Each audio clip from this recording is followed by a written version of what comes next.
right, so we're gonna do go find help.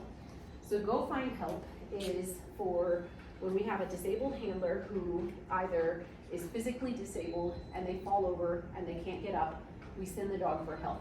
Dogs are masters at generalizing things, but what I find is that when the person has, like if it's a husband and a wife, and they typically travel together, wife has some mobility issues, and so wife has a service dog. The dog will have a preference for finding the husband, but dogs are able to deduce that, okay, he's not here right now, because we've searched for him, we've ruled out that he's no longer here, so now I need to find the next best thing. And so what I have people do is practice this with people that they tend to go places with. So like if you have a best friend that spends a lot of time with you, if you have a sister that you go places with, or a brother or cousin or somebody that you're really close with that goes a lot of places, an adult child that lives with you, those kind of things, we will always practice with those people. And that way the dog's just not going up to a random stranger. Now, we also want to teach persistence with this command. So how we're going to start this is going to be teaching the dog the basic pattern of behavior. I'm going to call her over to me when you say, go get help. I'm going to call her over to me to create the pattern of the command, go get help means go to another person. And then I'm going to say, where's she at? Which is going to bring the pattern of the dog going back to you. Now, the reason that we use the phrase, where's she at, is because, think about it.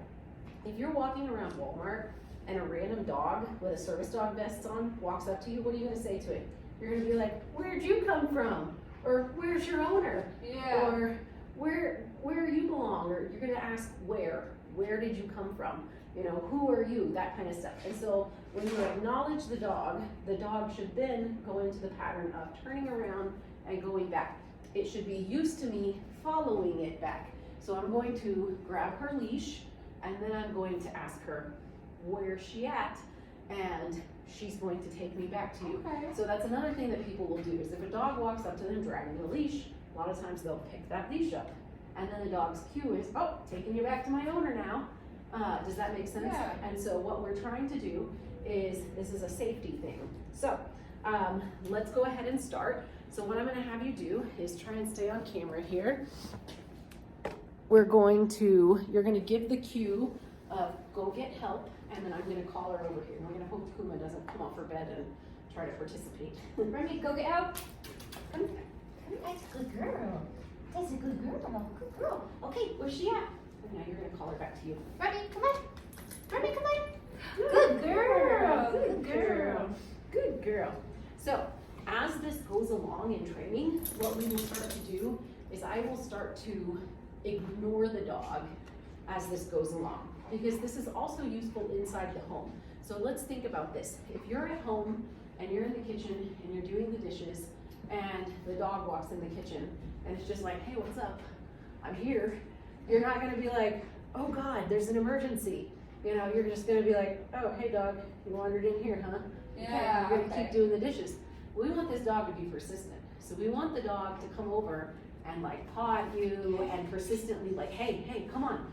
So what we do is once we get this pattern established and the dog knows when I get over to you, I'm supposed to get treats, pets, whatever, then the pattern becomes established. We withhold the treats until the dog starts to be persistent about it. Does that make sense? Yes. So go ahead and send her again. Remi, go get help. Remi, good girl. Come.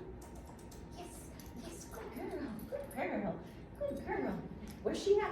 Remi, come on. Very good. Good girl. She's like, I got too much treats on Too many treats at one time. That was a big treat. So obviously we're not going to get there in this one first time session, but this is the beginning little foundational exercise. It's kind of like when we're teaching place command and we're putting them on the bed, taking them off the bed, Right. putting them on the bed, taking them off the bed, and then eventually we're leaving them on the bed while we're, you know, vacuuming the living room and that kind of stuff. So anyways, that's how to teach Go Find Help. Great.